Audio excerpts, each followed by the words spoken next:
हाँ, नमस्कार दोस्तों। आज के इस वीडियो में बात करने वाले हैं क्लाइमेटोलॉजी की श्रृंखला के अंतर्गत त्रिवार्ता का जलवायु वर्गीकरण। काफ़ी इंपॉर्टेंट वीडियो है।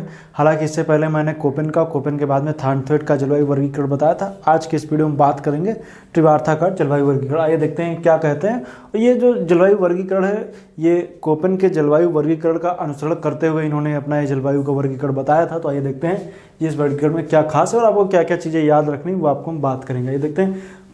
तो त्रिवार्ता का जलवायु वर्गीकरण है, ये अमेरिकी वैज्ञानिक थे और इन्होंने क्या किया था, कोपेन के वर्गीकरण का अनुसरण करके तापमान एवं वर्षा को वर्गीकरण का आधार बनाया और विश्व स्तर पर 6 प्रथम श्रेणी के जलवायु प्रकारों का निर्धारण किया। तो ये तो एक टफ सी लैंग्वेज हो गई, लेकिन इसको थोड़ा आसान बनाएंगे तो ये देखेंगे कि जिस तरीके से कोपेन ने अपने जलवायु का वर्गीकरण किया था उसी आधार पर इन्होंने बताया था और विश्व के प्रमुख 6 इन्होंने क्लाइमेटिक जोन बताए थे। और ये प्रथम श्रेणी का मतलब है, जैसे हम बात करेंगे ABCDEF इन्होंने बताया था। ए को इन्होंने बताया भूमध्य रेखा के पास का, बी को बताया भूमध्य रेखा से जिस तरीके से दूर जाते जाएंगे, जिस तरीके से कोपेन ने बताया था उसी तरीके से इन्होंने बताया। ए के बाद बी आएगा, बी के बाद सी आएगा, सी के बाद डी, डी के बाद ई, एफ, इस तरीके से इन्होंने बताया था। तो इसी तरीके से इन्होंने बताया। तो अगर इसमें बात करेंगे, इसमें इन्होंने और प्रथम श्रेणी के जलवायु प्रकारों के निर्धारण जिन्होंने किया था, ये प्रथम श्रेणी में इसलिए बता रहा हूँ क्योंकि मुख्य रूप से 6 हैं। फिर इसमें इनके कहेंगे उपभाग भी, मतलब इनके नीचे भी छोटे छोटे भागों में विभाजित किया गया, जैसे AF, AW, AM, इसमें भी हम देखेंगे तो वो भी आगे आएगा। तो मुख्य रूप से कितने थे? 6 प्रथम श्रेणी के जलवायु प्रकार थे। ABCDEF ये थे, टोटल कितने थे? 6 थे। अब इनमें से देखेंगे जो बी था उसका जो निर्धारण था वो इन्होंने वर्षा के आधार पर किया था कि बी का जो वर्षा जहाँ कम होगी कहाँ ज़्यादा होगी, ये इन्होंने वर्षा के आधार पर बी का निर्धारण किया था। बाकी का जितना था वो तापमान के आधार पर इन्होंने इसका निर्धारण किया था कि ये कैसे कैसे होगा। मतलब बी को छोड़ दीजिए तो ACDEF जो थे वो तापमान के आधार पर उनका डिवीजन किया गया था कि जहाँ पर तापमान में अंतर होगा तो वहाँ पर कौन कौन सी जलवायु पाई जाएगी, वो इन्होंने ACDEF के आधार पर किया था। लेकिन बी पे कहाँ पे वर्षा कम होगी, कहाँ पर ज़्यादा होगी, तो इसका जो मानक था वो वर्षा पर आधारित था। अर्थात बी को छोड़ करके बाकी सभी तापमान पे बी वर्षा पर आधारित था। अब इसी के आधार पर ABCDE जो इन्होंने डिवीजन किया था तो उसमें देखेंगे किस तरीके से बिल्कुल कोपेन के, जिस तरीके से कोपेन ने बताया था बिल्कुल सेम उसी तरीके से ये भी रहेगा। तो ये देखते हैं इन्होंने बताया था, क्या बताया? ए जलवायु को इन्होंने कहा उष्णकटिबंधीय आर्द्र जलवायु इन्होंने बताया। और इन्होंने बताया कि ये क्षेत्र जो था यहाँ पर वर्ष भर उच्च तापमान रहता है, भूमध्य रेखा के समीप था। अब इसमें एक तो आप जान गए ए जो होता है वो भूमध्य रेखा के समीप पर ए बताया गया और यहाँ पर वर्ष भर उच्च तापमान रहता है। अब इसमें भी देखेंगे तो साइड में देखें तो इसके भी उपभाग है AF, AW, AM। AF क्या था? उष्ण विषुवत रेखीय जलवायु को इन्होंने बताया AF। AW उष्ण सवाना जलवायु, AM उष्ण मानसूनी जलवायु, ये क्या थे सभी? अब इसमें से पूछा जा सकता है त्रिवार्ता के वर्गीकरण के अनुसार AM क्या था, तो उष्ण मानसूनी जलवायु AM बोला गया। इसके बाद आते हैं बी जलवायु कैसी थी? शुष्क जलवायु थी। और ये शुष्क बारिश के आधार पर है ना, शुष्क है, क्योंकि शुष्क क्या होता है, जहाँ पे बारिश वगैरह कम होती है वो शुष्क होता है, ड्राई। तो इसके आधार पर उष्णकटिबंधीय आर्द्र जलवायु से मध्य अक्षांशों के मध्य का जो क्षेत्र था वो बी जलवायु थी। मतलब कि देखेंगे तो उष्णकटिबंधीय आर्द्र जलवायु, मान लीजिए जैसे ये पृथ्वी है, अब इसमें आप जान लीजिए जैसे ये हो गया विषुवत रेखा, तो विषुवत रेखा को भी इन्होंने बताया उष्णकटिबंधीय आर्द्र जलवायु ये वाला हो गया, आर्द्र जलवायु का क्षेत्र ये वाला हो गया। अब ये हो गया मध्य अक्षांश, मतलब कि 30 से 40 के आसपास का क्षेत्र मध्य अक्षांश कहलाता है, 40 के आसपास। तो उससे ये 40 के आसपास का हो गया। अब इस वाली लाइन और इस वाली लाइन के जो बीच का एरिया है इसको बताया गया शुष्क जलवायु। जैसे आप जानते होंगे, एग्जाम्पल के तौर पर आप ले लीजिए सहारा मरुस्थल वगैरह सब इसी रेंज में पढ़ेंगे। तो ये क्या था? उष्णकटिबंधीय आर्द्र जलवायु से मध्य अक्षांशों के मध्य का जो क्षेत्र है वही है। अब इसमें BS और BW है। BS क्या है? अर्ध शुष्क स्टेपी, और BW क्या है? शुष्क जलवायु के क्षेत्र हैं। ये इन्होंने BS और BW बताया था। अब इसके बाद आएंगे शीतोष्ण आर्द्र जलवायु।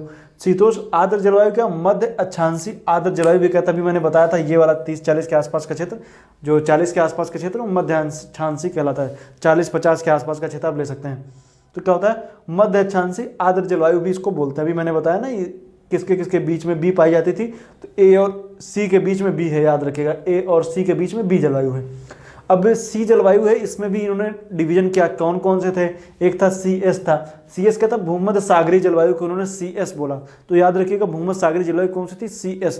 भूमध्य सागरीय जलवायु की विशेषता एक खट्टे फलों के लिए जानी जाती है और यहाँ पर सर्दियों के टाइम पे बारिश होती है, गर्मियों में नहीं होती। इसी चाइना टाइप क्लाइमेट का ठीक उल्टा ये होती है, याद रखिएगा।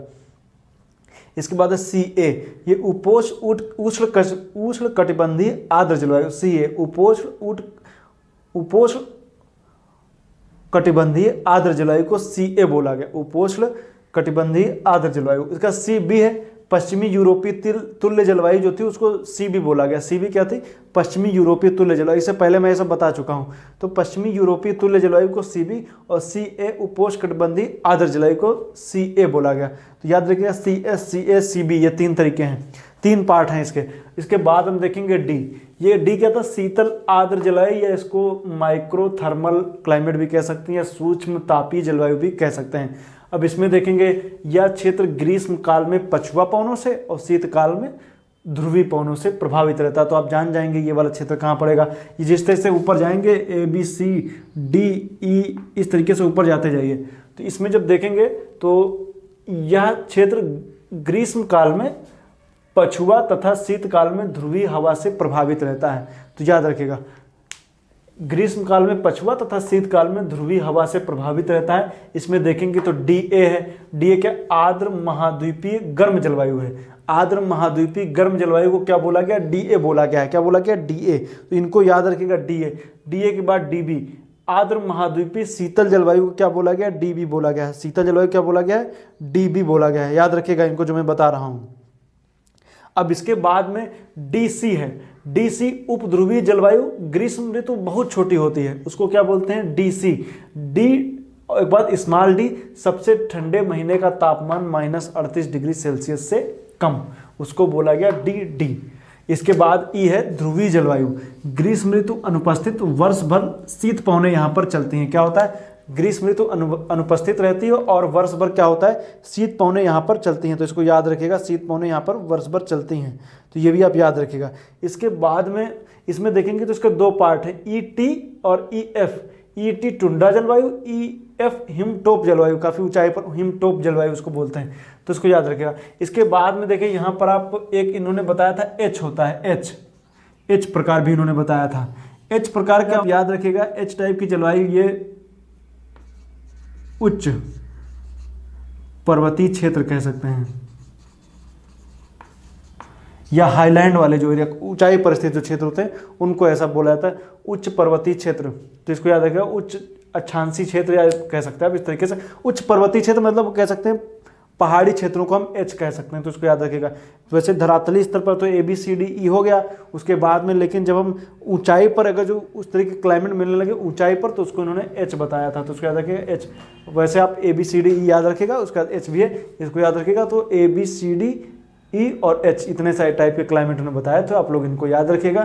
तो यही है त्रिवार्ता का, और कुछ खास था नहीं। त्रिवार्ता का जो जलवायु वर्गीकरण इतना ही, आज के लिए इतना ही। और ये जो क्लाइमेट के जो प्रकार वगैरह ये सब जो थे वो सब मैं बता चुका हूँ। तो जो नेक्स्ट टॉपिक जो मैं लेकर के आऊँगा, अब मैं शुरू करूँगा ओशिनोग्राफी के बारे में। तो ओशिनोग्राफी के टॉपिक जल्द आना शुरू हो जाएंगे और इस वीडियो के बाद में अब ओशिनोग्राफी की शुरुआत होगी। तो नेक्स्ट टॉपिक में मिलेंगे और देखेंगे, अगर जो टॉपिक छूटे रहेंगे उनको भी कवर कर देंगे और उसके बाद फिर ओशिनोग्राफी की तरफ बहुत जल्दी आएंगे। तो आज के लिए इतना ही। उम्मीद करता हूँ वीडियो आपको अच्छा लगा होगा। वीडियो देखने के लिए आपका बहुत बहुत धन्यवाद। बाकी जो ये प्लेलिस्ट है वो कंप्लीट हो गई है, आप लोग जा करके पीछे चैप्टर वाइज इसकी श्रृंखला को देख सकते हैं। आपको क्लाइमेटोलॉजी और जियोमॉर्फोलॉजी ये सब 2 प्लेलिस्ट जो हैं वो पूरी तरीके से कंप्लीट हो चुकी है। आप जा करके इनको देखेंगे तो आपको लगभग सभी चीज़ें क्लियर हो जाएंगी। तो आज के लिए इतना ही, धन्यवाद।